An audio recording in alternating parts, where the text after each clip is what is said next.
용감한 토크쇼 직설 시작합니다. 먼저 주식시장 상황부터 살펴보겠습니다. 장현지 아나운서 전해주십시오. 이 시각 시황입니다. 미국의 상호관세율이 발표됐습니다. 국내 증시는 그대로 충격을 받는 모습입니다. 개장 대비해서 낙폭을 조금씩 줄여내고 있지만 일단 코스피 2,500선을 이탈했습니다. 현재 코스피 1.48% 하락하며 2,468포인트 가리키고 있고요. 코스닥은 0.69% 내림세로 680선에서 움직임 보여주고 있습니다. 유가증권 시장 수급 상황 확인하시죠. 오늘 외국인과 기관 동반 매도 우위 보여주고 있습니다. 외국인이 2,514억 원 팔자 포지션, 지금 4천억 원 가까이 팔아내고 있고요. 기관 역시도 1,700억 원에 가까운 매도 우위 기록하고 있습니다. 이런 가운데 개인만 홀로 5,239억 원 순매수 기록하고 있습니다. 코스닥 수급입니다. 코스닥에서는 지금 기관만 팔자 포지션 취하고 있습니다. 267억 원의 매도 우위 기록하고 있고요. 반면 외국인은 금액은 소폭이지만 매수 우위, 개인 역시도 286억 원 순매수하고 있는 상황입니다. 그럼 유가증권 시장 시가총액 상위 종목 거래가 확인하시죠. 오늘 지금 삼성전자가 2.5% 약세입니다. 57,300원, SK하이닉스도 2.8% 하락하면서 192,200원대 거래되고 있습니다. 지금 1위부터 5위권 내에서는 삼성바이오로직스가 유일하게 상승불 켰습니다. 5%대 강세 보여주고 있는데요. 아무래도 바이오 섹터 같은 경우에는 상호관세 면세 대상에 포함이 되면서 지금 강세를 보여주는 분위기입니다. LG에너지솔루션은 4% 가까이 하락하고 있고요. 현대차도 1.53% 약세로 거래가 193,300원입니다. 6위부터 10위 보시죠. 셀트리온도 반등합니다. 1.36% 오름세로 172,000원. 기아가 1.95% 하락하는 가운데 네이버 좀 관세 영역이 적은 종목인데 1.28% 올라갑니다. 거래가는 198,100원이고요. 오늘 방산주들 흐름이 좋은데 하나에어로스페이스도 2.26% 상승하고 있습니다. 거래가는 678,000원으로 집계됩니다. 코스닥 시총 상위 종목 거래가도 확인하시죠. 지금 1위부터 4위까지는 좀 내림세입니다. 알테오젠이 0.69% 하락하며 36만 원. 에코프로비엠이 1.53% 하락하면서 거래가는 89,900원입니다. HLB 보합인 가운데 에코프로도 0.21% 내림세 보여주고 있습니다. 거래가는 47,150원으로 집계되고요. 레인보우 로보틱스도 보합으로 전환된 상황입니다. 6위부터 10위도 함께 보시죠. 휴젤이 0.14% 추가적인 상승 보여줍니다. 거래가는 358,500원입니다. 삼천당 제약 0.4% 오름세로 175,800원. 클래시스 보합인 가운데 파마리서치가 2%대 내림세 보여줍니다. 342,000원에 거래되고 있고요. 코오롱 티슈진도 0.81% 약세로 현재 거래가는 43,100원으로 집계되고 있습니다. 그럼 시장 특징적인 부분 확인하겠습니다. 우선 음원과 음반 관련주입니다. 오늘은 관세 리스크가 적은 섹터가 주목받고 있습니다. 대표적인 업종이 음원과 음반 쪽이죠. 중국 공산당 기관지 환구시보가 이례적으로 한국 드라마 폭삭소가수다를 극찬했는데요. 한한령 완화를 암시하는 청신호라는 관측이 나오면서 이쪽에서도 기대감이 높아지고 있습니다. 관련주 내에서는 YG플러스가 3% 가까운 강세 보여줍니다. 거래가는 5,100원. SM이 2.2% 오름세로 106,500원에 거래되고 있고요. FNNC엔터 역시도 2.62% 상승세 보여줍니다. 거래가는 2,935원입니다. 다음은 관광업체입니다. 관광업체들은 미국 알래스카 프로젝트 수혜주를 엮이면서 강세 기록하고 있습니다. 미국 행정부가 지금 상호관세와 관련해서 관세 협상 여지를 남겨뒀는데요. 마이크 던리비 미국 알래스카 주지사가 지난달 26일 알래스카산 액화 천연가스 LNG 구매 합의를 해야 미국 정부가 관세를 포함한 여러 가지 논의를 가능할 것이라며 투자 압력 수위를 높인 바 있어서 이 프로젝트 관련주가 부각되고 있습니다.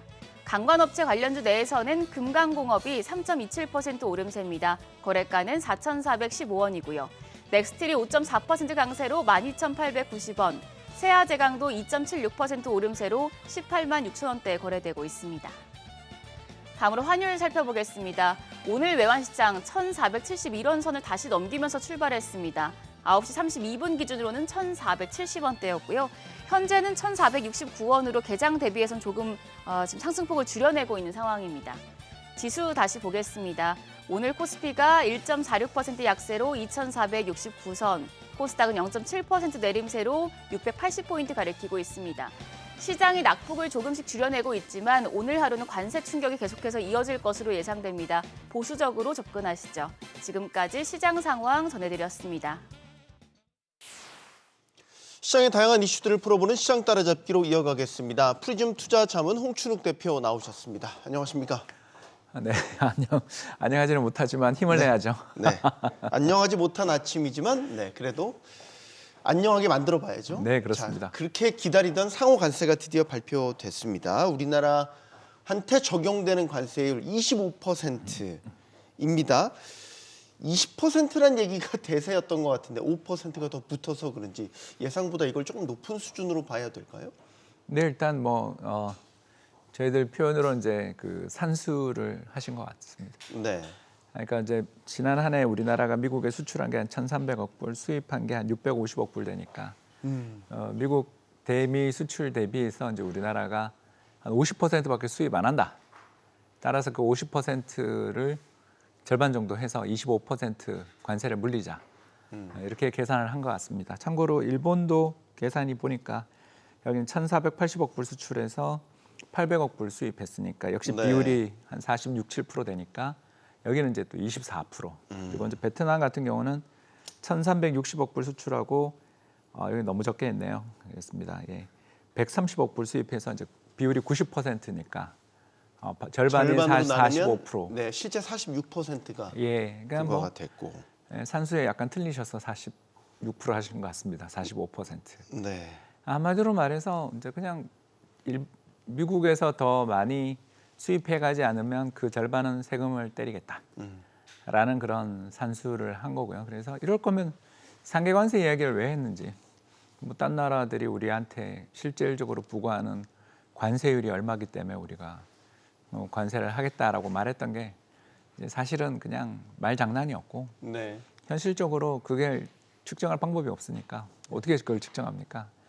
그래서 부가가치세가 있는 나라에 대해서 관세를 많이 부과하겠다 그랬으면 25% 넘는 EU한테 관세를 더 많이 부과했어야 되는데 EU에 대한 관세는 또 낮고 이런 거 보면 이제 트럼프 행정부가 가지고 있는 그 생각이라는 건 자기네 나라한테 흑자를 많이 내는 나라에 대해서는 관세를 부과한다라는 거 말고는 다른 차이도 없는 그냥 일방적인 어떤 그런 계산법인 거지.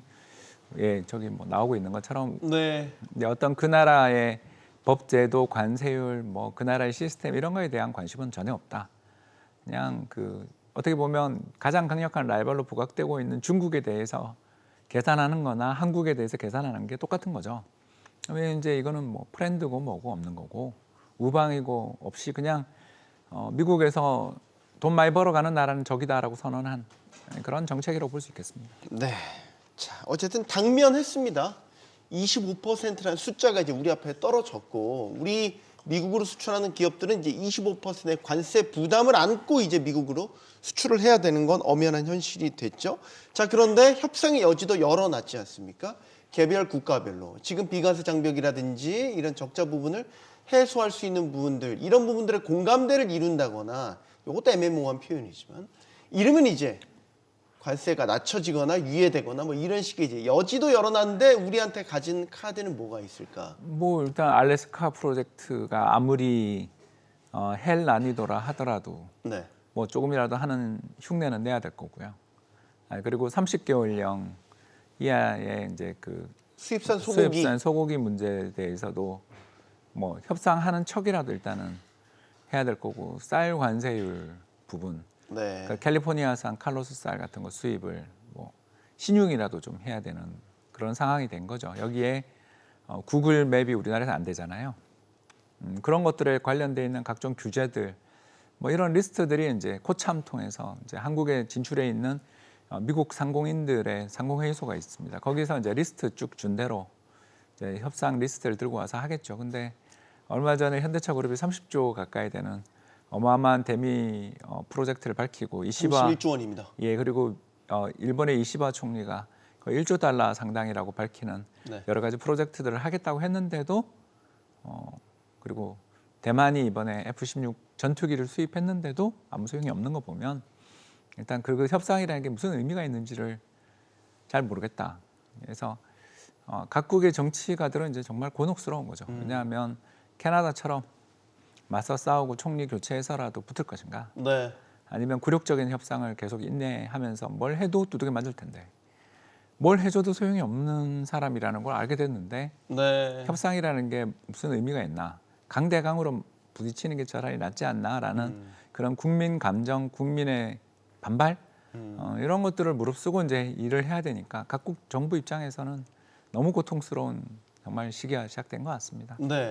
차라리 캐나다의 선택이 옳았다는 생각이 드네요. 뭐 아무리 손을 내밀어도 결국 돌아오는 답은 똑같다. 답정너잖아요. 답을 정해놓고 지금 계속 밀어붙이는 이런 상황인 거죠. 뭐 레버리지를 쓸만한 게 지금 참 안 보이니까 지렛대로 써서 이제 그 사람에게 우리가 힘의 우위를 약간이라도 가져볼 만한 걸 갖고 해야 되는데 이렇게 미리 우리가 다 했는데도 이 정도면 좀 무슨 의미가 1%도 깎아주지 않는 그냥 산수잖아요. 딱 이런 파트너, 이런 협상 파트너에게 정상인이 아닌데 이걸 우리가 이 사람이 이성적인 판단을 하는 사람이라고 생각하면서 협상을 하는 게 네. 그렇게 맞는가? 홍 대표님의 웃음 속에 좋지 않은 감정이 서려 있다는 걸. 아이 뭐 예전부터 느낄 수 싫어했습니다만 더 싫어하게 됐네요. 뭐 트럼프 대통령이 우리 방송 볼 거 아니니까 뭐 마음껏 편하게 하시죠. 아유 뭐 미국 방문은 이제 힘들어질 것 같습니다. 이자 거부 당하면 안 되는데 실제 막 그런 사례들이 아유 나오고 뭐 있어서 거부 당하는 거야 뭐 문제 없죠. 안 가면 되니까. 역시 쿨하십니다. 자, 시장 반응이 궁금합니다. 일단 뉴욕장은 끝나고 나서 이게 발표가 됐고 발표되고 나서 시간 외 거래에서는 꽤 주요 지수들이 일제히 좀 많이 빠졌어요. 우리 장도 지금 장 초반 분위기 좋지 않습니다. 예상됐던 반응이라고 봐야 될까요? 그렇죠. 이제 이거보다 항상 이제 우리가 조금 트럼프 대통령에 대해서 가지고 있었던 생각이 뭐냐면 지난 1기에 실패를 하고 재선에 성공 못했으니까 좀 이번에는 그러니까 그 캐치프레이즈는 크게 내걸어도 협상용 카드 아니겠냐라고 생각했는데 네. 막상 뭐 그 수많은 여러 가지 이야기 속에서 결국 나온 결론은 25%, 뭐 많이 하는 나라에 대해서는 46%. 이렇게 관세를 두들겨 패는 상황에서 뭐 투자자 입장에서 이제 이게 끝이 아닐 거라는 생각을 하게 되자는 거죠. 좀 나아지지 않겠냐. 이 네. 사람 뭐 취임하고서 처음에는 그러는 거지만 현실을 깨닫고 또 경제가 어려워지고 미 증시 폭락하면 태도가 바뀔 거다라고 생각했는데 3월 증시 폭락이 있었는데도 그리고 매그니피센트 7은 고점 대비 20%가 폭락했는데도 이걸 발표했잖아요. 네. 그렇다면 뭐 이 사람 마음에는 올해 불황 만들고 내년에 호황 만들어서 그림 나오는데 매그니피센트 7은 고점 대비 20% 이상 폭락해서 이미 베어마켓 진입했거든요. 저 굉장히 위험한 차트로 보이죠. 여기서 지지 못하면 이제 다음 지지선이 어딘지를 찾기 어려운 그런 차트인데 만약 오늘 밤 정말 지금 선물 가격대로 빠지면 네크라인에 해당되는 저 레벨이 오늘 밤에 깨질 수도 있는 거죠. 그러면 베어마켓 이후에는 시장이 좋은 적이 없지 않습니까? 네. 그만큼 이제 추가적인 손절이 나오기 때문이고요. 그런 걸 보면 트럼프 대통령은 결국 올해 경기는 꺼트리고 내년 중간선거 때 경기를 올리고 나의 정책의 효과를 누리면 국민들이 나에게 고마워할 거야라는 생각을 정말 그 이상한 생각을 정말 하고 있는 게 아닌가. 네. 그러니까 우리가 경제학자들이 늘 하는 이야기가 불황은 유발하기 쉽지만 호황을 지속시키는 건 어렵다고 이야기하거든요. 당장 중국이 2020년 코로나 팬데믹 이후 지금 5년째 디플레이션에 빠져서 좀 꼼짝도 못하고 있는 거. 일본이 90년 이후에 30년 디플레로 고생하던 거. 30년대 대공황 이후 미국이 태평양 전쟁 전까지 회복 못하던 거. 유럽이 2007년 글로벌 금융위기 이후에 지금 잃어버린 19년, 18년에 빠져서 주가가 그때 주가를 회복한 나라가 독일밖에 없는 거. 네. 이런 걸 보면 아시겠지만 불황이 왜 무섭냐면 그 불황에서 회복 못할 수도 있기 때문에 무서운 거거든요. 그런데 스스로 불황을 만들어서 나 이걸 극복하는 모습을 보여줘서 지지를 얻겠다라는 건 죄송합니다만 이건 경제학에 대해서 정말 아무것도 모르는 사람이에요. 왜냐하면 악순환, 피드백이라는 거에 그 악순환의 고리라는 걸 잘 이해를 못 하시는 것 같아요.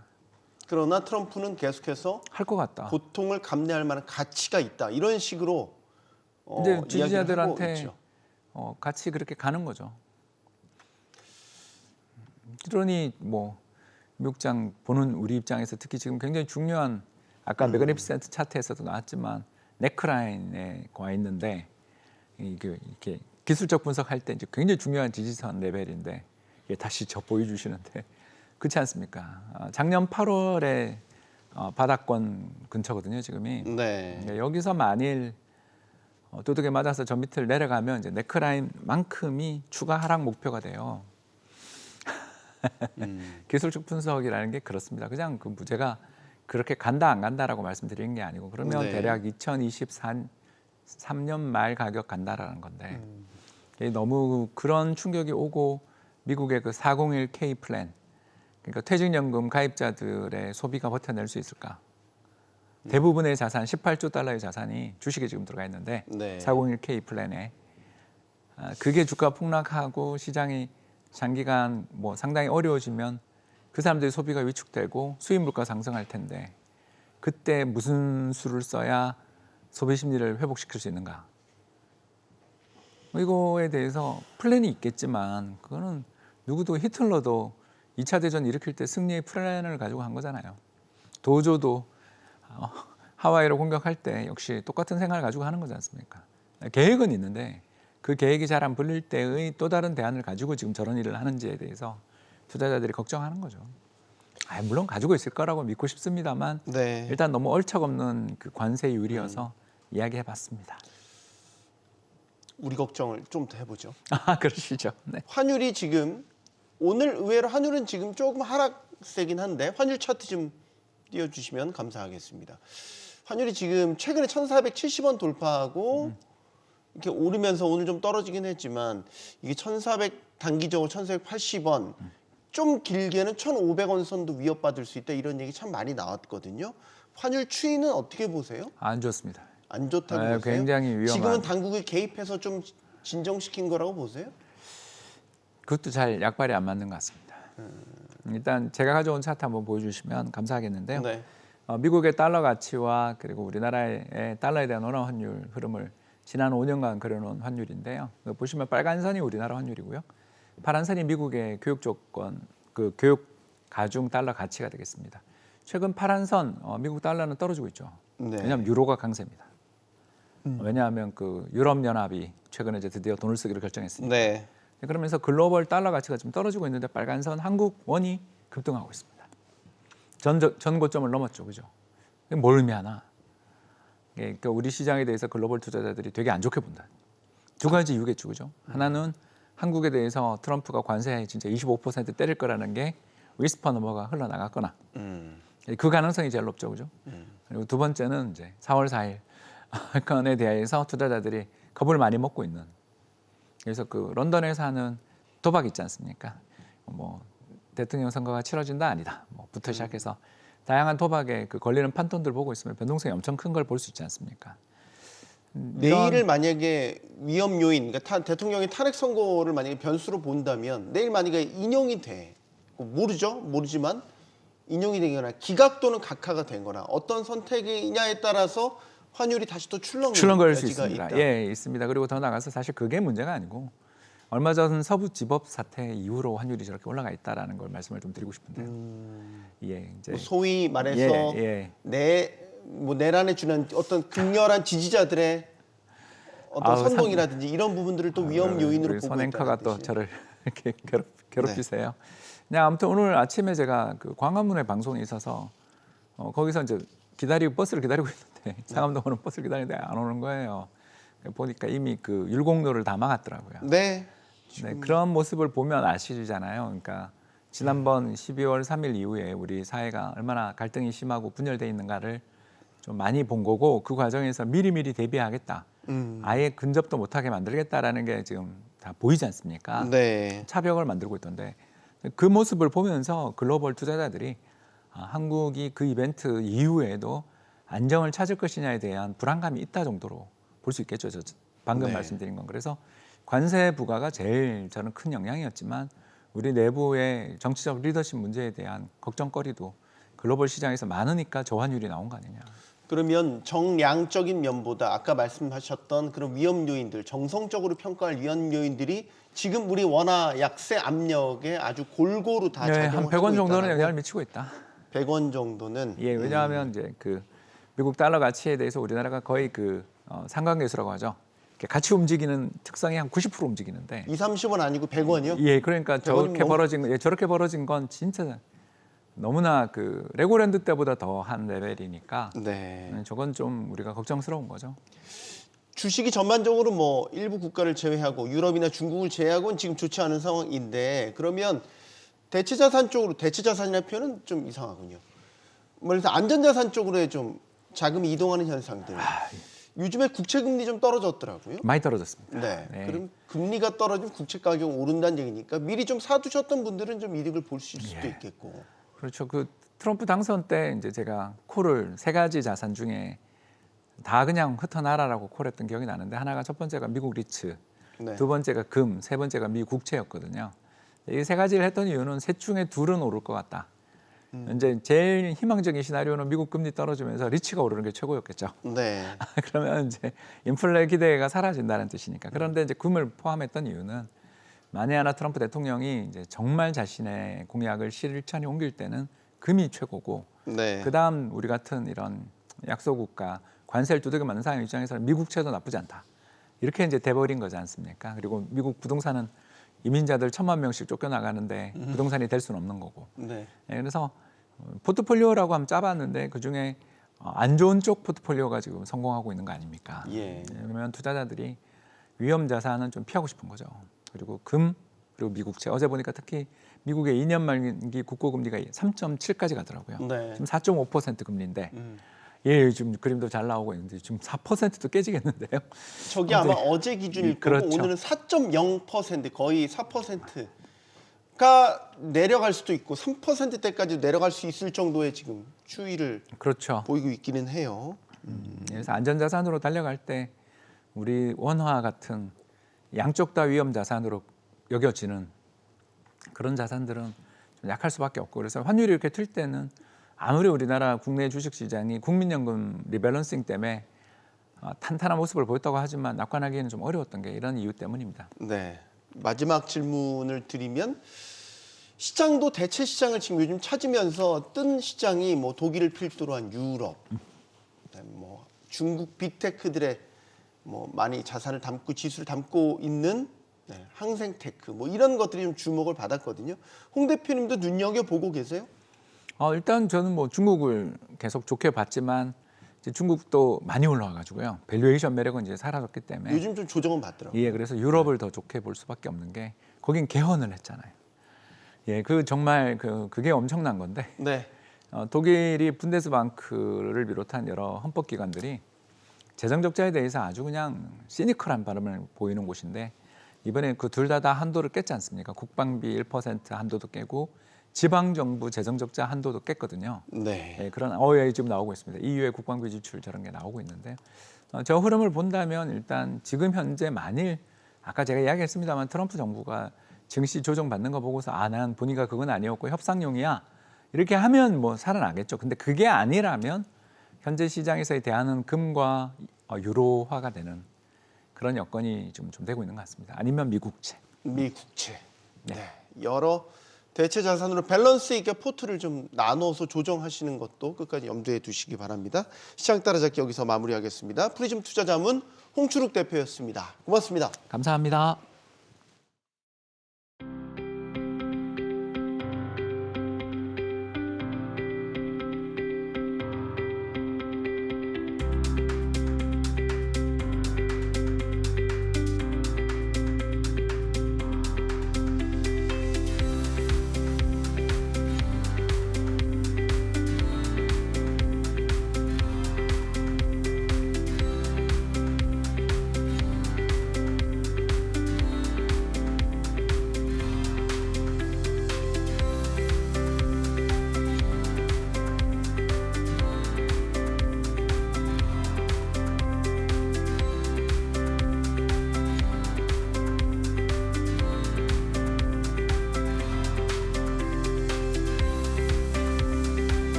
헌법재판소가 윤석열 대통령 탄핵 심판 선고일을 오는 4일로 정했습니다. 그동안 탄핵 선고가 늦어지면서 온갖 설들이 난무했었는데요. 자, 4일 이후에는 이런 혼란이 사그라들지 관심입니다. 자, 12.3 계엄 사태 이후 넉 달 만에 윤석열 대통령에 대한 헌재 판단 나오게 됐죠. 자, 헌정사 세 번째 대통령 탄핵 심판인 이번 사건에서 어떤 결정이 나올지 지금부터 점쳐보겠습니다. 함께해 주실 분들 소개해드리죠. 전 국민의힘 미디어 법률단장 원영섭 변호사 나오셨고요. 또 김형주 전 더불어민주당 의원 나오셨습니다. 그리고 서정빈 변호사 나오셨습니다. 안녕하십니까? 예, 반갑습니다. 용감한 토크쇼 직설은 SBS BG 뉴스 앱과 유튜브에서 실시간으로 시청이 가능합니다. SBS BG 앱을 다운로드 받아서 시청하시면 더 많은 정보와 뉴스를 보실 수 있습니다. 윤 대통령의 탄핵 심판 선고를 앞두고 여야 신경전을 이어가고 있는데요. 먼저 양측의 목소리 듣고 토론 시작하겠습니다. 헌법 자체를 통째로 파괴하려 한 행위, 그리고 실제 착수한 그 행위에 대해서 헌정 질서를 지키기 위한 결단이 없을 수가 있겠습니까? 그리고 책임 있는 정치인들이 할 얘기는 아니고 매우 반헌법적인 그 언사라고 생각을 합니다. 민주당은 어떤 결정이든 이 승복하겠다는 그 목소리 얘기를 분명히 해야 됩니다. 네, 자, 헌법재판소가 윤석열 대통령 탄핵 소추안 접수 기준으로 보면 111일, 변론 종결 35일 만에 이제 결론을 짓게 됩니다. 많이 늦어졌죠. 네, 많이 늦어졌고 뭐 늦어지는 사이에 온갖 설들이 또 난무했었습니다. 일단 이렇게 좀 늦어진 데 대해서는 어떤 생각을 갖고 계신지 먼저 듣겠습니다. 이렇게 늦어진 거에 대해서는 좀 그 국가의 기능이 제대로 작동되지 않았다는 점에서 굉장히 안타까운 생각이 있고요. 네. 기본적으로 이 기일을 잡는 선고기일을 잡는 권한은 문영배 권한대행에게 있습니다. 왜 그러냐면 평의와 평결을 하고 선고기일을 잡아야 되는데 그 평의와 평결의 마무리를 확인하는 권한이 그 헌법재판소 소장한테 있고 지금 소장이 골석인 상태에서 권한대행한테 있습니다. 결국 그 기일을 잡는 거는 문영배 권한대행의 책임이었는데 이렇게 늦어진 거는 아무리 그 다른 어떤 가능성을 생각해 본다고 하더라도 네. 문영배 권한대행이 원하는 결론으로 평결이나 평의가 모아지지 않았다. 이렇게밖에는 해석이 안 되거든요. 본인이 원하는 결론으로 선고가 내려질 것 같지 않았다고 하더라도 그것을 선고기일을 연기를 했다? 만약에 그렇다 그러면 굉장히 헌법재판관 권한대행으로서 사실 부적절한 행동을 한 거라고 보여집니다. 네. 의원님, 왜 이렇게 늦어졌다고 보십니까? 사실은 뭐 최근에 들어서 헌법재판관들의 임명에 있어서 조금 이념적 편향들이 좀 강화된 거 아닌가라는 생각이 좀 들어요. 그러니까 네. 어쨌든 여러 다양한 어떤 그 부류의 대통령 지명이든 뭐 대법관이든 정당 지명이든 그분들이 들어와서 나름대로 합리적인 합의 과정을 도출할 수 있는 정도의 유연성을 그 전에 갖고 있었다면 네. 최근에 지명된 분들은 조금 더 그전보다는 강한 이념적 지향, 자기 계파 중심성을 갖고 있는 거 아닌가. 그러다 보니까 사실은 그전보다는 합의 과정에 이르기에 또 시간이 좀 걸렸고 또 이번에는 특히나 한 달 전부터는 여권이 이제 뭐 인용이냐 기각이냐의 문제보다는 총체적으로 다 각하의 무게를 중심을 둔 공격들을 해왔거든요. 네. 이제 그런데 사실은 정영식 재판관부터 해가지고 지금 최근까지의 전문 증거라든지 이렇게 하는 과정에 실제적으로 박근혜 대통령 때 했다라고 하는 전례와 실제로 그것이 법 위반이라고 하는 어떤 절차적 정당성의 하자, 그러니까 공수처나 실제로 경찰이나 검찰이 조사한 것을 헌재가 쓰느냐 안 쓰느냐 여러 가지 어떤 논란거리가 많은데 절차적 정당성 하자를 사실은 그 여당이 공격하면서 각하에 대한 논쟁이 뜨거워지고 그런 논의를 좀 내부적으로 정리해 가는데 시간이 꽤 걸렸다. 저는 그렇게 봅니다. 네. 사실 초반에는 재판관들끼리 이제 그 평의를 거쳐서 의견을 좀 다 모으기 위한 일치 판결을 하기 위한 과정이 좀 진통을 겪나 봤는데 사실 한덕수 대행이 다 의견이 분분하게 갈린 거 보면 또 그렇지도 않은 것이고 변호사님 사실 이제 한 총리에 대한 탄핵 심판 결과를 봤을 때는 재판관들이 결국에는 전원 일치한 그런 의견을 보인 게 아니라 각자 이제 의견들이 상당히 나뉘었던 모습을 볼 수가 있었고, 그걸 봤을 때 이제 윤 대통령의 탄핵 심판도 시간이 지연되는 이유가 각자 의견들이 서로 조율되지 않은 것 아닌가라는 그런 의견들도 많이 나오고 있었던 상황입니다. 근데 다만 네. 이제 개인적으로는 이제 한 총리 사건과는 조금 달리 보는 게 맞지 않을까. 결국 이 중요도를 따져봤을 때 헌법재판관들 입장에서는 적어도 윤 대통령에 대한 탄핵 심판에 있어서는 최대한 의견을 조율하기 위해서 일치된 의견을 내기 위해서 상당히 시간을 할애하지 않았을까라는 생각을 합니다.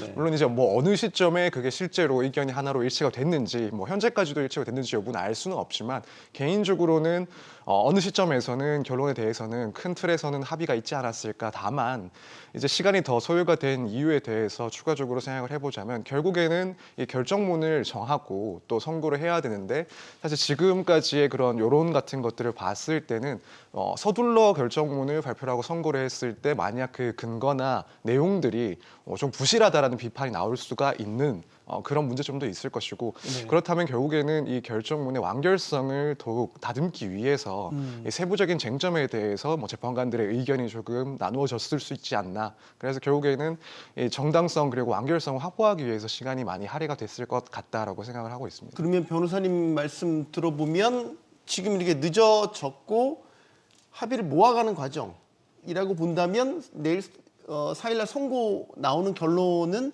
예를 들면 8대0 어떤 결론이 될지 모르겠지만 합치된 의견이 나올 가능성이 높다고 보시는 거예요? 네, 저는 개인적으로는 그렇게 생각을 하고 있습니다. 이제 아무래도 지금 여기서 의견이 갈린다라고 한다면 그 네. 파장 역시도 헌법재판소에서는 좀 상당히 고려를 하고 있지 않을까. 이제 헌법재판 같은 경우에는 뭐 사법적인 판단을 하는 곳이긴 하지만 또 한편으로는 정치적인 성격도 가지고 있다라고 하고 있습니다. 따라서 네. 이 선고 이후에 그런 파장까지도 재판관들이 고려할 사정이라고 생각을 하고, 그렇다면은 결국에는 좀 일치된 의견을 내는 것으로 결론을 내지 않을까라고 개인적으로 생각을 하고 있습니다. 여기에 대해서는 두 분께도 좀 의견 듣겠습니다. 저는 뭐 헌법재판소가 뭐 일을 잘하려고 지금 이렇게 늦게 결정이 났다 이런 취지에는 좀 동의하기가 어려워요. 그러니까 헌법재판소장, 그러니까 권한대행, 문영배 권한대행은 네. 어떤 사건보다 신속하게 판결 내리고 있다고 했습니다. 심리도 그런 방식으로 진행을 했어요. 네. 초시계까지 또 놓고 정의신문을 했습니다. 그래서 심리기일을 더 잡아달라고 하니까 그것도 거절했어요. 그거는 뭐냐? 빨리 하겠다고 한 거예요. 근데 빨리 하겠다고 해놓고는 그 말을 다 뒤집은 겁니다, 지금.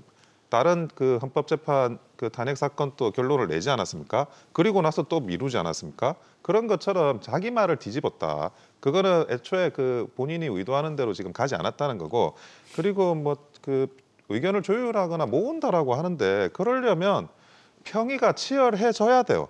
그러니까 평의가 그런데 26일에는 30분 하고 27일에는 안 하고 28일에는 1시간 하고, 이거는 평의를 치열하게 하는 게 아니거든요. 조율한다는 게 뭡니까? 내 생각이 서로 다를 때 내 생각을 상대방 생각으로 설득당하거나 설득하거나 둘 중에 하나를 해야 되잖아요. 네. 그런데 이렇게 평의의 시간이 짧을 수가 있나요? 어떨 때는 생략하고. 그건 아니에요. 그러니까 자기들의 생각만 이미 굳어져 있는데 그 굳어져 있는 생각만 가지고 시간만 뒤로 끈 거예요. 이거는 헌법재판소를 비효율적으로 운영을 한 거고, 그 비효율적으로 운영을 하는데 그것을 변명할 어떠한 사유도 제가 볼 때는 보이지 않습니다. 지금 보일 때는. 그래서 이거는 그냥 그 시간 끌기 작전을 한 거다. 헌법재판소가 잘못된 그런 운영이나 그런 선고기일 지적이라고 보여집니다. 그럼 원 변호사님은 합치된 의견이 나오지 않을 수 있다. 합치된 라고 의견 보시는 거예요? 저는 합치된 의견이 나올 수가 없다고 보고요. 그 합치된 의견이라는 건 아까 뭐 말씀드렸다시피 내가 남을 설득해야 돼요. 다른 의견을 가진 사람이. 근데 그 다른 의견을 가진 사람을 설득하는 게 그렇게 뭐 30분하고 1시간에서 이게 설득이 되겠습니까? 그럼 저는 그게 전혀 안 될 거라고 보여지고, 물론 이제 편결을 했다라고 하는데 뭐 편결을 설사 했다고 한들 내일 오전에 편결하고 그것도 뒤집어질 수 있다고 저는 생각을 하기 때문에 그게 뭐 이래저래 카드라 같이 나오는 이야기는 네. 전혀 신뢰할 필요는 없을 거라고 보여집니다. 의원님 생각은 어떠세요? 합치된 의견. 저도 이제 사실은 이제 4월 18일 두 분의 재판관들의 퇴임 자체가 조금 더 여유 있게 합치된 의견으로 갈 수 있는 길들을 처음에는 굉장히 문영배 재판관 입장에서 이건 간단한 일이다라고 뭐 재판하지도 않고 이건 8대 0가입니다 이렇게 속으로 생각할 수도 있습니다. 그럼 국민 전체가 받고 이건 비상계엄 자체가 전시에 해당되는 것인데 그런 포고령이나 그런 것만 봐도 충분히 이것은 뭐 토론할 필요도 없다 그렇게 봤는데 실제적으로 논의를 시작하니까 각하 의견도 있고 기각 의견이 나오기 시작하니까 네. 그걸 모아가야 되는데 사실은 잼이 걸리는 부분이 4월 18일 이전까지 결론을 내야 된다.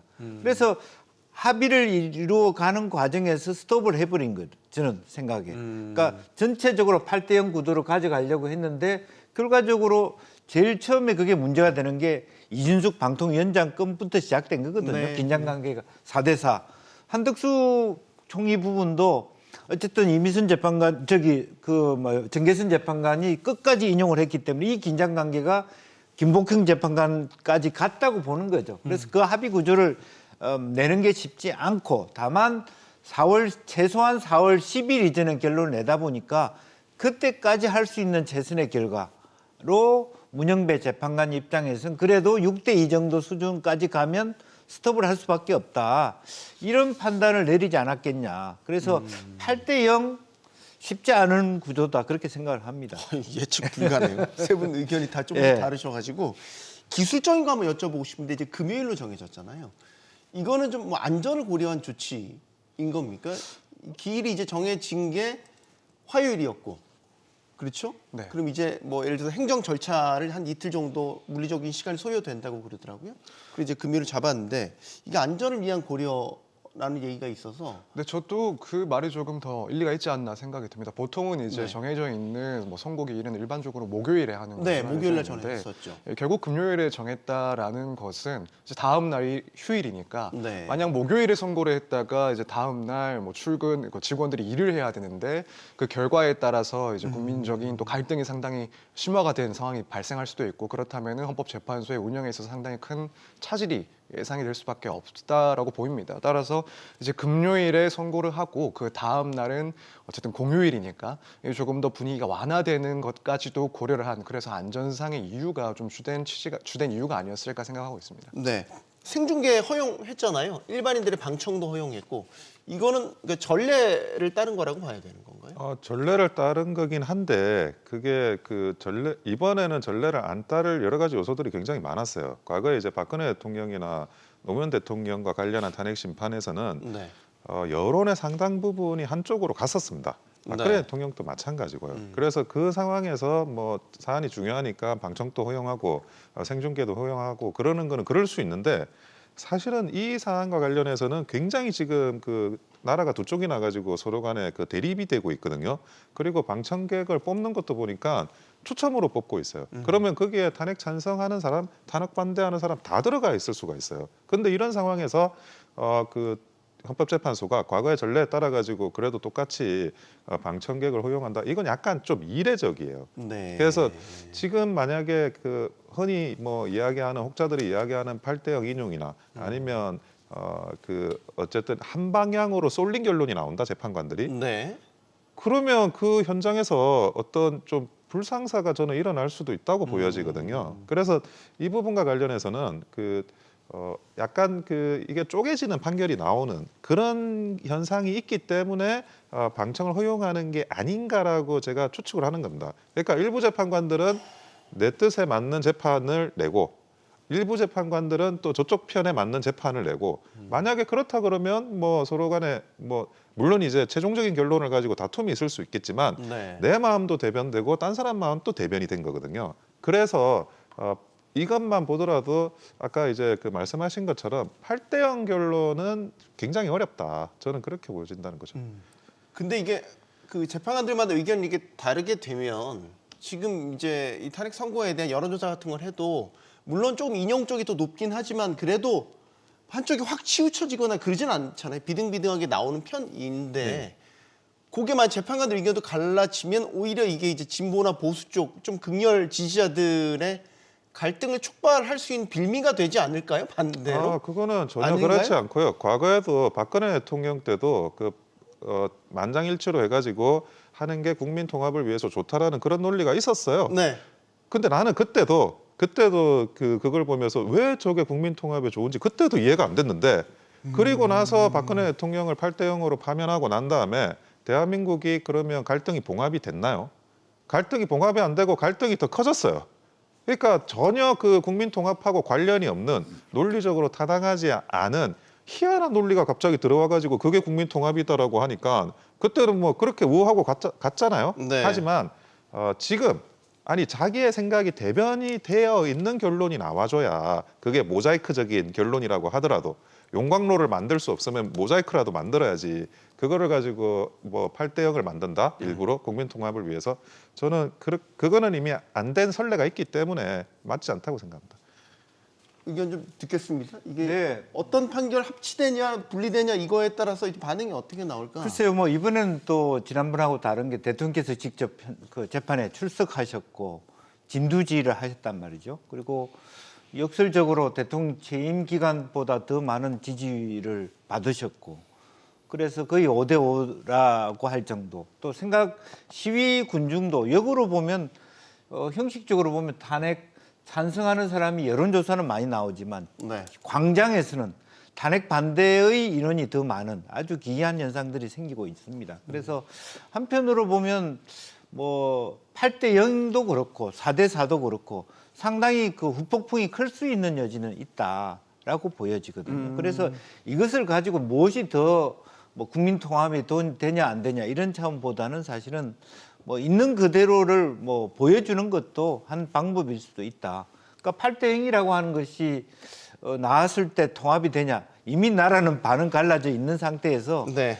지난번 하고 다른 게 그런 거죠. 지난번에 전체 흐름이 거의 뭐 마녀사냥식으로 국민 여론이 그렇게 같이 가버렸기 때문에 8대0에 맞출 수 있지만 지금은 국민 여론이 반반인데 소위 보수 쪽 재판관들이 통합을 위해서 진보 쪽 손을 들어준다. 그게 쉽지 않은 그런 구도고 상당히 매일매일 얼마나 많은 압박을 받고 있겠습니까? 그래서 개인의 양심에 따라서 하기도 어려운 벅찬 그런 상황이라서 오히려 지금처럼 뭐 결론은 모르겠습니다만은 네. 8대0을 만들어 놓고 있는지는 모르겠습니다만은 5대3이든 6대2든 뭐 7대1이든 이런 구조로 오픈하는 것이 훨씬 더 뭐 솔직한 거 아닌가 뭐 그런 생각도 들게 됩니다.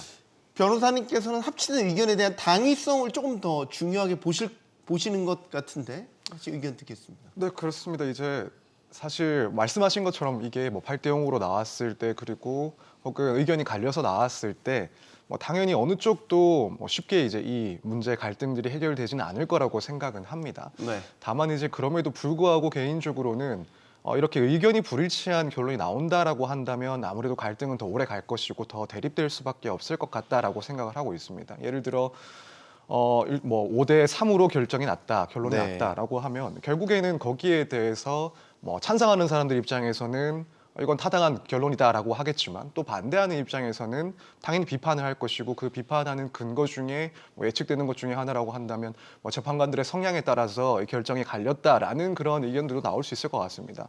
그렇다면은 결국 뭐 누가 그 자리에 있느냐, 어떠한 정치적인 성향을 갖느냐에 따라서 다르게 판단받을 수 있는 사항이다라는 점이 상당히 또 부각이 될 수가 있을 것이고 그럼 결국에는 헌법재판소의 결론에 대해서 인정하지 못한다라는 그런 의견들이 상당히 거세지지 않을까라고 생각이 됩니다. 그렇다면은 결국에는 그 점까지도 조금 고려가 될 사항이 아닐까. 이 헌법재판소의 정치적인 판단 그런 성향까지도 정치적인 문제까지도 해결을 해야 된다라는 그런 점까지 고려가 돼서 네. 뭐 일단 전원 일치하는 결론이 나오지 않을까 개인적으로 생각을 하고 있습니다. 지금 또 관심사 중에 하나가 윤석열 대통령이 당일에 직접 출석할 것인가. 지금 대통령실 측은 일단 미정, 아직 확고하게 가타부타 이야기를 안 하고 있어요. 어떻게 전망하세요? 근데 제가 이제 조금 아쉬운 게 대통령께서 구속 취소돼서 어쨌든 관저에 계신 상황이잖아요. 네. 근데 어쨌든 대통령으로서의 직무가 정지되고 안 되고 간에 대통령은 대통령이라는 직위를 가지고 있고 그 직위는 정치인입니다. 우리나라 1호 정치인이에요. 그러니까 정치적인 어떤 움직임은 해야 되는 거거든요. 그래서 그런데 그게 좀 조용하신 거는 좀 어떤 약간 좀 아쉬운 부분이 있어요. 근데 이 출석을 하신다 안 하신다 이런 거는 정치적인 메시지를 뭘로 가져갈 거냐라는 게 일단 먼저 정리가 돼야 됩니다. 네. 지금 물론 이제 그 부분에 대해서 미정이라는 거는 나올 수도 있고 나오지 않을 수도 있잖아요. 네. 그러니까 그렇지만 대통령께서 어떤 메시지를 출석해가지고 내는 게 맞느냐, 아니면 출석을 안 하는 게 맞느냐, 그리고 출석을 안 한다면 그 선거 결과를 듣고 다른 데서 또 메시지를 어떤 식으로든지 내셔야 될 거잖아요. 있죠. 네. 예. 낼 그러니까 수 있죠. 그런 이제 복합적인 걸 고려를 해야 되는데 현재는 뭐 그 어떤 그런 정치적인 메시지의 빌드업이 감지가 되진 않아요. 그래서 미정이라는 게 그냥 이게 순수한 미정이고 뭐 나올 건데 안 나올 것처럼 하거나 안 나올 건데 나올 것처럼 하거나 그렇게 되어 있지는 않습니다. 읽히지가 않아요. 이 정치적 네. 빌드업이. 의원님께는 나오는 게 낫겠습니까? 출석 안 하는 게 낫겠습니까? 안 나오는 게 낫죠.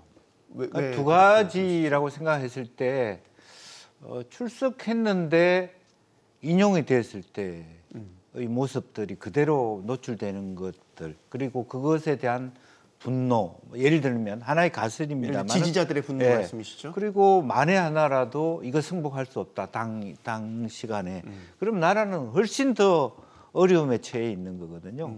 오히려 결과가 어찌 됐든 간에 조금 안 보이는 차원에서 한숨, 지지자들의 격분을 좀 죽이고 난 다음에 차분하게 다독거리는 모습을 위해서라도 차라리 나와서 그럼 뭐 다시 복귀되는데 뭐 힘을 줘서 뭐 이겼다.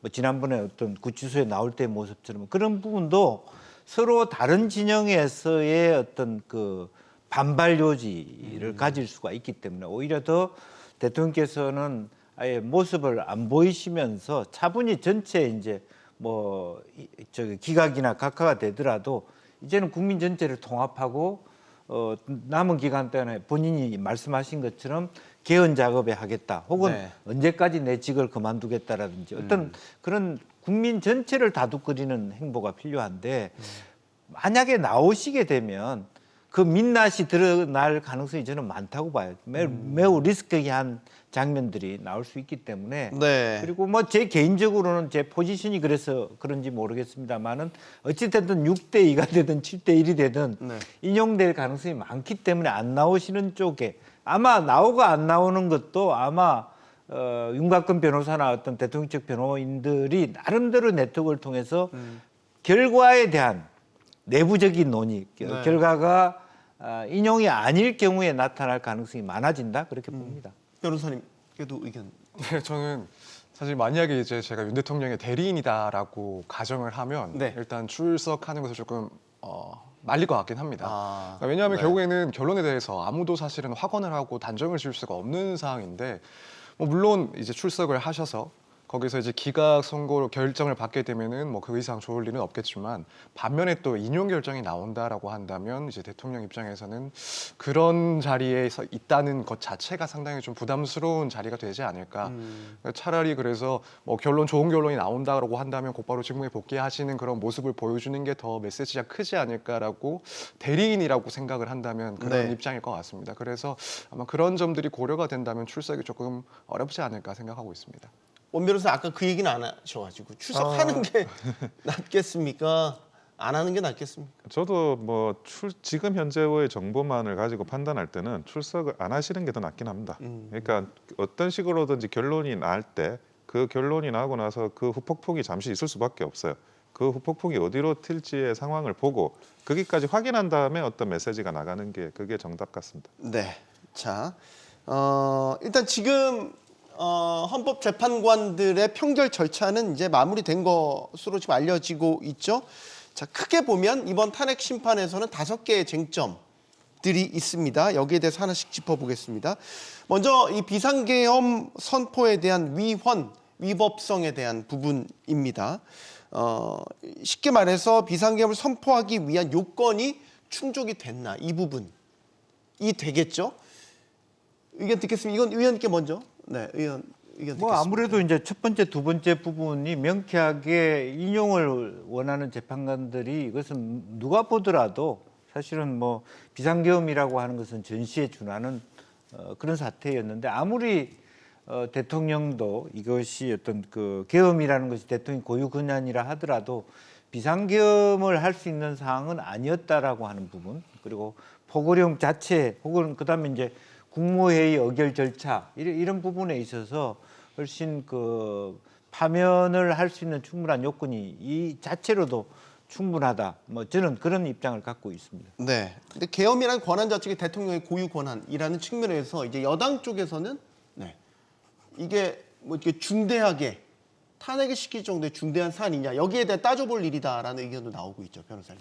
네, 충분히 그런 주장을 해왔고 또 할 수도 있다라고 생각을 합니다. 일단 당연히 비상계엄의 선포 권한에 대해서는 헌법에서 대통령의 것으로 인정을 하고 있고 그렇다면은 일정 수준 거기에 대한 판단을 하는 건 역시도 대통령의 권한 내에 포함이 된다라고 당연히 해석을 할 수 있기 때문에 윤 대통령 측이나 여당 측에서는 주장을 할 수 있는 부분이라고 봅니다. 다만 일단 사안이 이제 결국 이 비상계엄 사유가 인정되는지 여부에 대해서는 그래도 객관적인 판단 역시 할 수밖에 없는 것이고 네. 뭐 전시나 사변에 준해야 되는 그런 국가 비상사태에 해당하는지 이걸 봐야 되는데 일단 뭐 지금까지 윤 대통령 측에서 주장했던 것으로 봤을 때는 그런 중대한 사유에는 해당하지 않는다라고 볼 가능성이 훨씬 높다라고 생각을 합니다. 다만 이제 결국 이제 쟁점은 이것이 일단 뭐 헌법이나 법률에 위반한 것이다 하더라도 결국 이제 아까 말씀드린 그런 대통령의 권한 같은 것들을 고려했을 때 이것이 파면에 이를 정도로 중대한 것인지 여기에 대해서는 이제 헌법재판관들이 조금 신중하게 고민을 해왔지 않았을까 생각을 하고 있습니다. 네.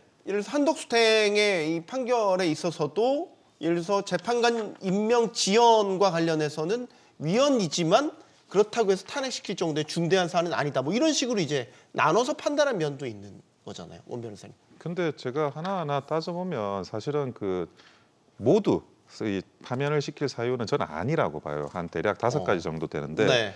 비상계엄 선포 위헌 위법성 관련해서는 국무회의 의결을 거쳤느냐 하는 거고 그거는 이미 여러 사람들이 정언을 통해 가지고 정족수를 맞추기 위해서 시간이 지체됐다라는 걸 정언하고 있고 부서 문제는 부서를 최상목 권한대행만 하더라도 자기가 부서를 거부했다라고 이야기를 하고 그거는 부서를 하려고 했는데 시도를 했는데 거부를 했다는 뜻인 거잖아요. 그러니까 그런 것들도 그러면 그 국무위원 개인한테 부서권을 가지고 계엄 선포 비토권을 주는 건 아니기 때문에 계엄 아니 누가 국무위원이 부서 안 하면 대통령이 계엄 선포 못 한다고 해석할 수는 없잖아요. 그거는 당연히 절차적인 부분이지 그거를 뭐 시도를 했는데 시도조차 안 했으면 모르겠지만 시도를 했는데 거절한 걸 가지고 그거를 사후적으로 비상계엄을 위법화 시킬 수는 없습니다. 그리고 네. 계엄 선포령 1호가 위헌이다. 뭐 국회 기능 정지 뭐 이런 이야기를 하는데 러시아 우크라이나가 지금 전쟁 중인데요. 우크라이나 지금 비상계엄 상황이고 우크라이나 국회 기능 정지돼 있습니다. 그 3년 동안 하고 있는데 아무도 그 비상계엄이 문제라고 이야기하는 사람 없어요. 그리고 이제 그러면 그거는 우크라이나 사정 아니냐 그럴 수도 있겠지만 자 우리나라 헌법이 수입품이에요. 외제라고요. 그러니까 독일이나 프랑스 같은 대륙법계 헌법을 따가지고 일본이나 뭐 그 미국이나 이런 헌법을 참고해가지고 만든 겁니다. 네. 쿠데타라는 그 말조차도 친위 쿠데타라고 뭐 그런 표현하는데 쿠데타라는 그 말도 프랑스 말이고요. 헌법재판소는 오스트리아 제도를 뺏겨온 거예요. 그러니까 모든 이런 헌법적인 그런 이 이벤트들은 외국에 일어나는 그런 선례를 볼 수밖에 없고 비상계엄이 지금 국회 정지돼 가지고 그 문구가 들어가서 작동되고 있습니다. 우크라이나에서. 그리고 국회 의결권 행사 방해 이거는 이미 홍장원 그 국정원 1차장하고 뭐 곽종근 특전사 사령관과 관련한 발언인데 이미 진술이 다 오염이 돼 있어요. 뭐 정치인 체포 지시도 마찬가지고. 그리고 영장 없는 선거관리위원회 압수수색인데 원래 비상계엄을 하면 영장 없이 압수수색을 할 수 있습니다. 그게 당연히 규정이 돼 있어요. 근데 비상계엄을 해서 영장 없이 선관위를 압수수색했다고 그게 문제다? 그거는 좀 본말이 전도된 이야기죠. 그렇게 이렇게 하나하나 다 따져보면 도대체 왜 이게 파면 사유가 되는 것인지 저는 잘 이해가 되질 않아요. 쟁점 하나씩 짚어보려고 하는데 5가지 한꺼번에 다 말씀해 주셔가지고 그 부분에 대해서 우크라이나 사례는 네. 누가 보더라도 전쟁 상태에 있지 않습니까? 네. 그리고 우크라이나 젤렌스키 대통령이 이미 대통령 임기도 끝났습니다. 작년 5월 달에. 그럼에도 불구하고 대통령 역할을 하는 것은 전시이기 때문에 그것이 가능한 거거든요. 그 우크라이나의 사례를 들어서 우리의 사례를 같이 동등화할 수는 없다라는 거고요. 예. 그리고 이제 그런 의미에서 아까 뭐 따져볼 수는 있습니다. 따져볼 수는 있지만 결과적으로 보면 비상사태 전쟁에 준하는 부분에 대한 것은 우크라이나하고 비교할 바가 못 되죠. 네. 예. 그런 부분은 그렇고 국무회의도 마찬가지입니다. 사실은 그 뒤에 나타난 뭐 조선일보, 동아일보 논설조차도 사설조차도 기본적으로 대통령이 그날 저녁에 6명을 부르기로 했던 것이 맞는 것 같다. 뭐 이런 논리들이 있기 때문에 네. 제가 얘기한 것은 뭐 흔쾌하게 답을 주기보다는 네. 논쟁이 충분히 될 만한 거리다 그렇게 보여집니다. 법리적인 의견 변호사님께도 좀 듣겠어요. 아까 국무회의 의결 요건이라든지. 네, 저도 사실 이제 국무회의가 있었냐 없었냐 이 부분은 사실 저는 중요한 문제라고는 생각은 하지 않습니다. 물론 이제 판단을 하는 데 있어서 어떠한 근거를 내릴 때는 중요한 쟁점이 될 수 있긴 하지만 네. 결국 이제 비상계엄을 선포하는데 국무회의가 없었다라는 사실만으로 이제 그게 탄핵 사유가 되고 혹은 중대한 파면 이유가 된다고까지는 생각하지는 않습니다. 어쨌든 국무회의라는 것은 결국 자문을 할 수 있는 역할을 하는 그런 기관이기 때문에 다만 이제 이제 비상계엄의 사유로 들었던 그 내용들, 그러니까 결국 그런 야당의 뭐 폭주라든가 혹은 줄탄핵 문제들, 그리고 외부적으로는 뭐 하이브리드전의 그런 양상이라든가 국가 안보 위협 등의 문제가 있었다라고 주장을 해왔지만 사실 그런 물론 일단 뭐 그 야당의 그런 정치적인 문제를 빼놓고 외부적인 그런 국가 안보 위협과 관련해서는 구체적인 근거를 들어서 제시를 하지는 못했다라고 생각이 듭니다. 그래서 네. 뭐 일반적으로 그런 전체적인 세계적인 흐름이 있다 하더라도 그것이 우리나라 안에서 비상계엄을 선포할 수 있을 만큼 구체적으로 현실화된 사유인가를 생각해 봤을 때는 그러지는 못했다. 그만큼을 별로 하지는 못했다라고 생각하기 때문에 그 사유가 이런 사정들로 인해서 인정되기에는 조금 어렵지 않나라고 생각되고 있습니다. 그 국회 의결권 행사 방해라든지 정치인 체포와 관련돼서도 계속 지금 쟁점이 붙고 있는데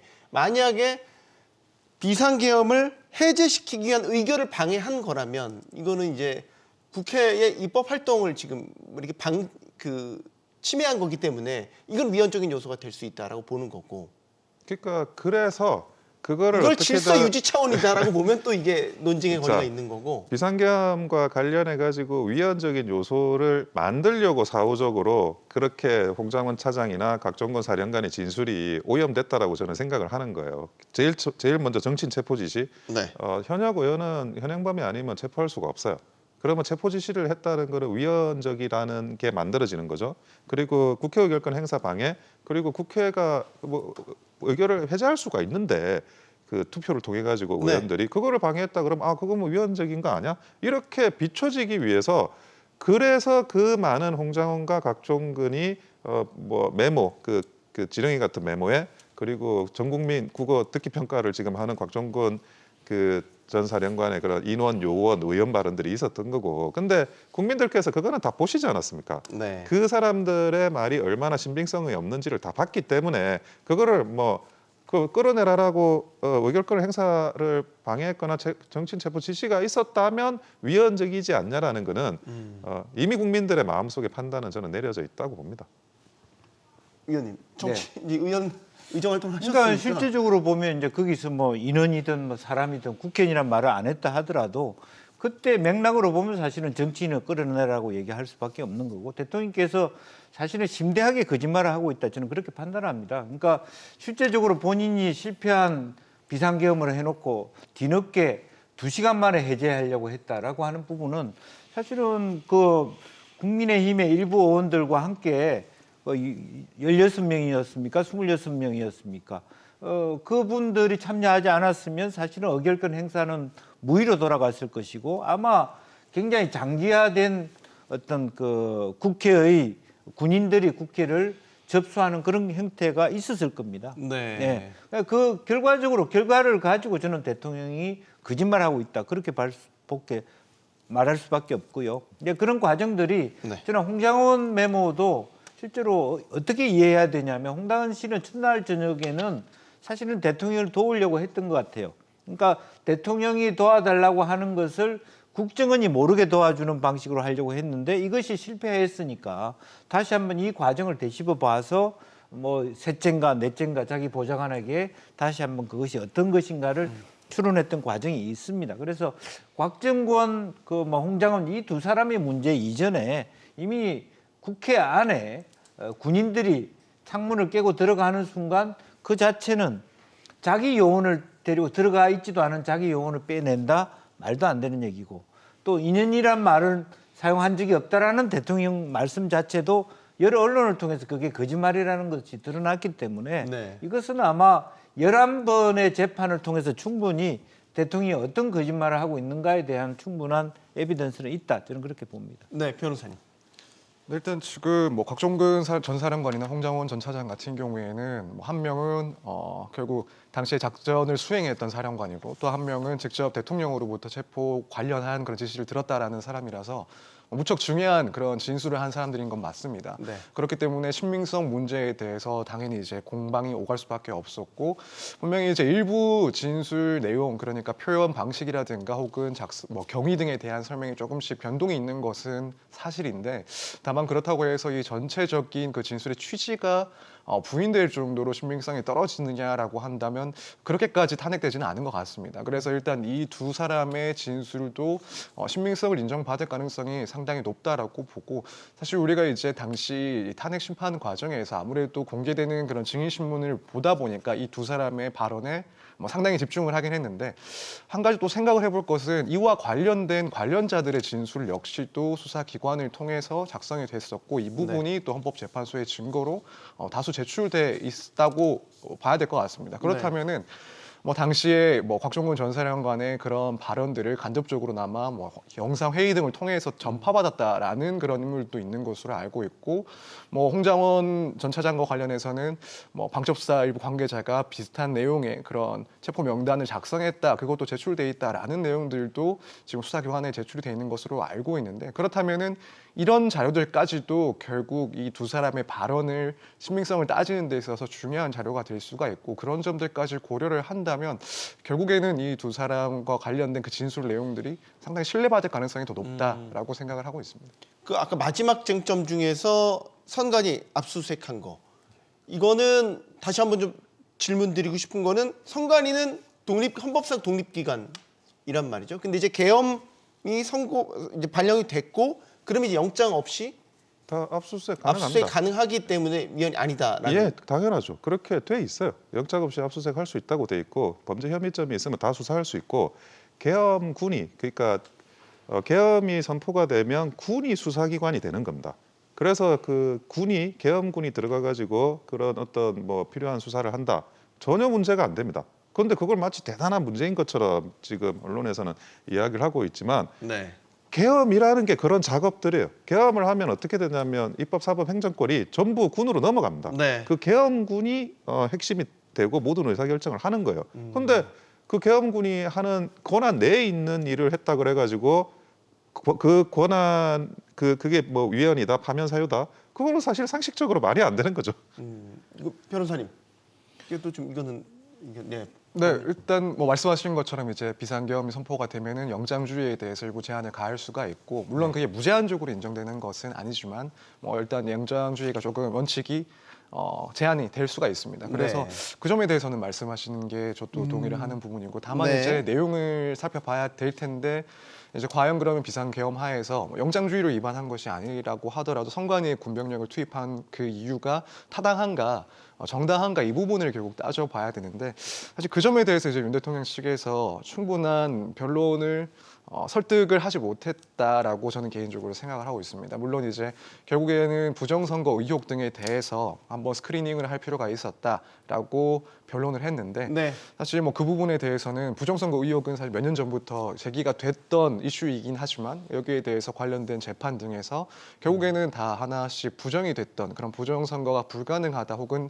있었다고 볼 수가 없다라는 판결들이 나온 사항이었고 네. 또 사실 뭐 수사기관에서의 수사도 충분히 있었다라고 알고 있습니다. 그렇다면은 그 시점에서 이제 병력을 동원해서 이 선관위에 대한 압수수색을 시도했다라는 그 정당성이 과연 인정받을 것인가 조금 그러기에는 어렵지 않았을까라고 생각하고 있습니다. 하나만 추가 질문 드리면 국회가 소추 사유로 내란죄를 이제 넣었다가 나중에 뺐잖아요. 이게 지금 나중에 혹시라도 절차적인 그 정당성에 문제가 되지 않을까 계속해서 여당 쪽에 제기하고 있는 부분인 거잖아요. 그래서 결국에는 이제 내란죄 성립 부분을 소추사유에서 뺀 것이 과연 이제 동일성 그러니까 소추사유의 동일성을 네. 인정할 수 있느냐. 뭐 예전에는 갈비가 없는 갈비탕이다라는 비유가 상당히 화제가 됐었던 그 지점입니다.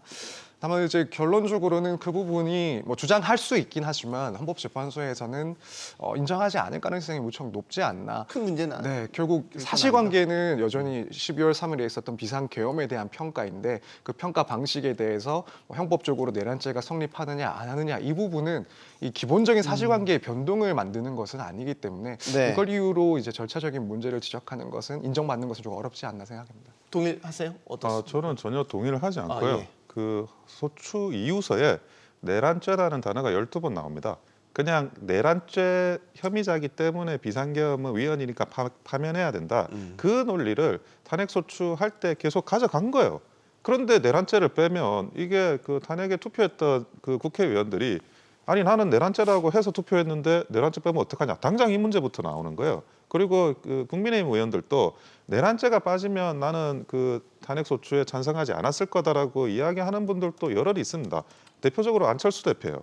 그런 분들까지 계신데 이게 그러면 제대로 된 탄핵소추냐? 일단 그건 아니고 그리고 과거에 이제 그 박근혜 대통령 사례를 들지만 박근혜 대통령 때는 탄핵 사유가 14개였습니다. 네. 그중에 하나를 빼서 13개 평가를 받았어요. 근데 지금 이 그 윤석열 대통령에 대한 탄핵 사유는 하나예요, 내란죄. 그거를 하나가 있는데 하나를 뺀 겁니다. 그러니까 기본적인 사실관계의 동일성이 무너지는 순간 그러면 각하 형사 재판에서는 공소기각을 해버리거든요. 네. 각하 처리해요. 그런데 그러면 당연히 여기서도 각하 처리를 해야 되는 부분이고 그런데 헌법상의 내란행위로 판단해달라? 헌법상의 내란행위라는 개념이 존재하지 않아요.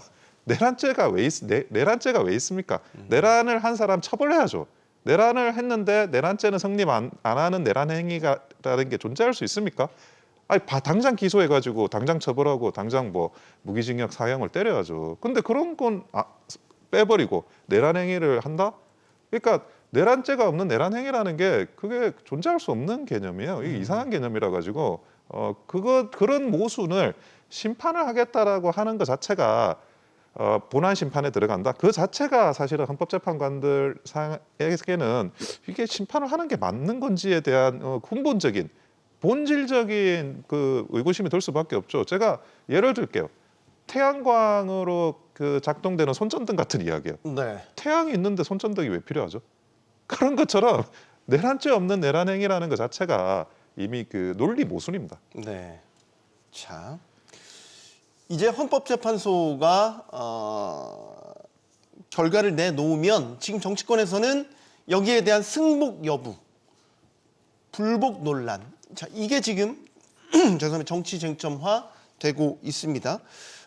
민주당 일각에서는 만약에 각하나 기각 결정이 날 경우에는 여기에 불복해서 다른 조치를 취해야 된다라는 의원들의 입을 통해서 뭐 직간접적인 의견들이 나오고 있어요. 이걸 당론으로 볼 수는 없겠지만 당연히 그렇습니다. 그러니까 네. 사실은 민주당이 좀 그런 부분 김용민 의원이나 또 박지원 의원조차도 그런 얘기하는 것은 굉장히 저는 개인적으로 유감스럽다고 생각합니다. 네. 그러니까 물론 이제 입장 자체가 이번 사안의 원인 제공자가 아주 뭐 지금 방금 내란죄 얘기를 했지만 내란에 준하는 상당히 잘못된 행태 비상계엄 사태를 했는데 이것 자체를 헌재가 면죄비를 주면 가만히 있지 않겠다. 뭐 이런 심리적인 어떤 불복은 이해할 수 있지만 그래도 국회의원들이 이렇게 공식적으로 이렇게 국민들이 갈라져 있는 상황 속에서 불복하겠다라고 하는 혹은 뭐 더 심한 언행을 한다는 것은 사실은 매우 잘못됐다라고 보여지고 오히려 역으로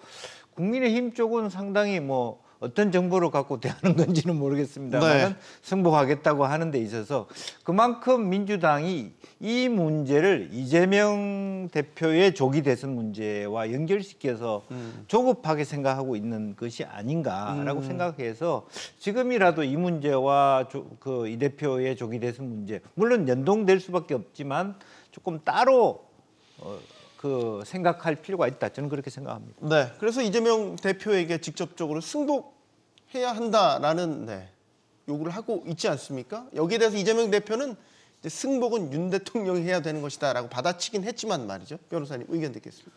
사실 뭐 저는 이제 변호사 입장이다 보니까 뭐 어떠한 결론이 나온다 하더라도 결국에는 사법부에 대한 존중이 있어야 된다. 그 판단에 대한 신뢰가 있어야 된다라고 쭉 주장을 말씀을 기회가 되면 해왔었습니다. 그러다 보니 사실 이번 헌법재판소의 판단이 어떻게 나올지 뭐 아직까지는 확실하게 예측은 못하겠지만 어떤 결론이 나온다 하더라도 결국에는 그걸 승복하는 것은 너무 당연한 일이라고 생각을 합니다. 그래서 뭐 만약이라도 거기에 대해서 내용적으로 정치적으로 불복할 만한 결론이다 하더라도 뭐 그렇다고 해서 법적으로 이걸 불복할 수 있는 수단이 있는 것은 아니고 결국 그 상황에서 어떤 식으로 어쨌든 지금 이런 상황들을 안정화시켜 나가야 될지를 논의해야 될 시점이 되지 않나라고 생각을 하기 때문에 네. 뭐 지금 나온 이야기들은 너무 타당한 얘기라고 생각하고 또 그런 것들이 맞다라고 생각하고 있습니다. 네, 원 변호사님. 불복을 하는 방법 자체가 법적으로는 없습니다. 단심제이기 때문에. 그래서 뭐 승복하는 건 어쩔 수 없이 어떤 결과가 나오든 당연한 문제고요. 그리고 지금 지금 이런 발언들은 일종의 헌법재판관들에 대한 협박처럼 느껴져요. 그러니까 법적인 방법이 없으면 물리력이라도 행사하겠다. 뭐 물리력이라도 행사할 거니까 당신들이 똑바로 판단해라. 뭐 이렇게 협박하는 것처럼 보여지거든요. 특히나 뭐 이재명 대표 국토교통부 질의회신 또 협박이라고 하는 기준에 따르면 충분히 협박이라고 될 수 있는 상황이 될 것 같아요. 근데 이거를 좀 착각하고 계시는 게 있어요. 그 물리력이라는 것도 과거에는 운동권들이 데모하면 뭐 화염병 던지고 그랬죠. 그리고 민주노총 뭐 여기에서 약간 폭력적으로 시위가 만들어졌잖아요. 그런데 어떤 물리력이든 그런 분란이든 그 핵심은 2030입니다. 그때는 2030이 운동권이었어요. 그러니까 그분들이 뭐 나가가지고 투쟁하고 하면서 그 셀파이프 휘두르고 그랬던 거예요. 아니 동서고금 어느 전쟁터도 2030 남성이 그런 어떤 물리력의 주력이 되는 겁니다. 근데 지금 2030 남성이 어디가 있죠? 우파에 있어요.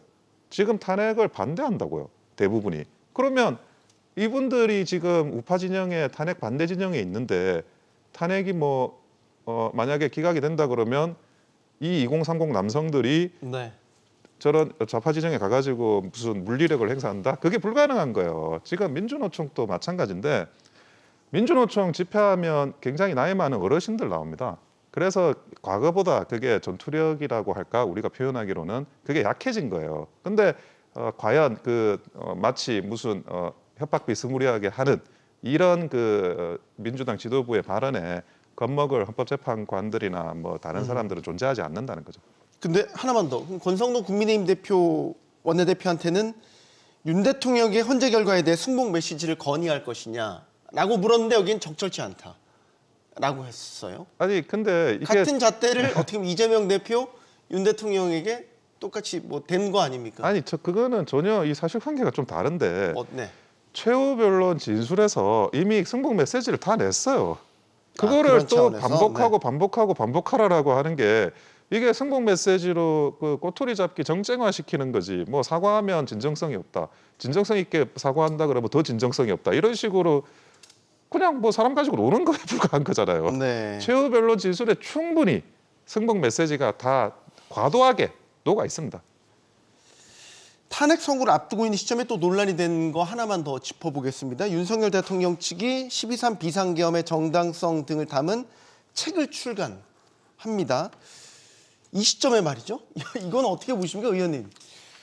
정당성을 담은 그것은 결과적으로는 계속 본인의 위치가 뭐 기각이 되든 다시 인용이 되든 시사하는 바가 있다. 정치를 계속 하겠다. 당의 주인으로서 노력을 하겠다라고 하는 의지로 보여지거든요. 그렇다면 저는 뭐 본인이 뭐 정치적 힘을 가지고 있고 또 그렇게 하겠다. 자유민주주의를 위해서 하시겠다라고 하는 부분에 대해서는 제가 가타부타 말할 수 없지만 계속적으로 제가 느낄 때는 이러한 국가적 분란을 지속하겠다. 그렇게밖에는 이해할 수 없고요. 네. 저는 오히려 국민의힘 의원들조차도 내부적으로는 제발 좀 저런 행동을 안 했으면 좋겠다는 의견이 더 많을 것이다. 그렇게 봅니다. 네.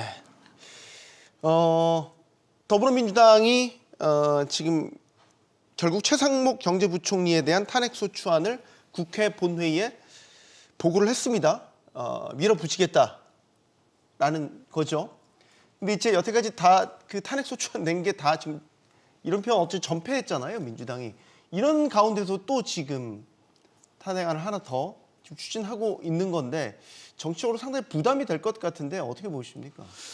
네, 저도 사실 뭐 이런 정치적인 행위에 대해서 이렇게 분석하는 것이 조금 어렵긴 한데 네. 뭐 이론적으로는 이제 탄핵 가능하다고 봅니다. 왜냐하면 헌법재판소에서 결국에는 최상목 대행이 이 마흔여 후보자를 임명하지 않은 점 자체에 대해서는 국회의 권한을 침해한 것이다라고 판단을 했으니까 뭐 그때 그 문제를 들고 탄핵을 하는 것 자체야 논리적으로 가능은 한다라고 보지만 다만 저도 왜 이 시점에서 굳이 이런 탄핵을 감행하는지에 대해서는 저도 사실은 조금 이해가 잘 안 가는 부분입니다. 뭐 윤 대통령에 대한 탄핵 심판의 선고일이 어쨌든 지금 정해졌고 그렇다면은 사실 이런 문제들은 조금 뒤로 남겨둬도 되지 않았을까라고 생각을 하는데 굳이 이렇게 탄핵을 감행하면서 말씀하신 대로 사실 역풍까지 또 발생할 수 있는 그런 민감한 문제라고 저는 알고 있는데 네. 이렇게 시도를 하는 이유에 대해서는 저도 사실 짐작하기가 조금 힘듭니다. 네. 미국 트럼프 행정부가 전 세계를 상대로 상호 관세를 부과했습니다. 우리나라는 25%의 관세를 떠안게 됐습니다. 우리가 계엄과 탄핵 정국으로 혼돈의 시간을 보낸 몇 달 사이에 벌어진 일입니다. 충격을 최소화할 대책을 마련해야 되는데요. 헌재의 탄핵 선고를 기점으로 갈등과 혼란을 멈춰야 할 때입니다. 토론 마치겠습니다. 여기는 모든 경제가 모이는 SBS 비즈고요. 시청해주셔서 고맙습니다.